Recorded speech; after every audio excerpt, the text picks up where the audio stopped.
Here we go.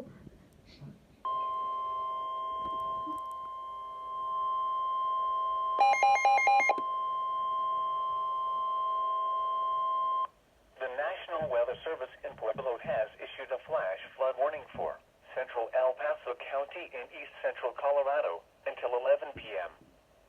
At 7:57 p.m., Flash flood warning. Doppler radar indicated thunderstorms producing heavy rain across the warned area.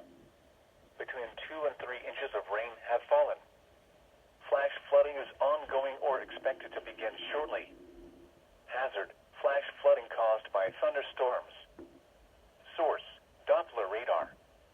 Impact: flooding of small creeks and streams, urban areas, highways, streets, and underpasses, as well as other drainage and low-lying areas. Some locations that will experience flash flooding include eastern Colorado Springs and Falcon,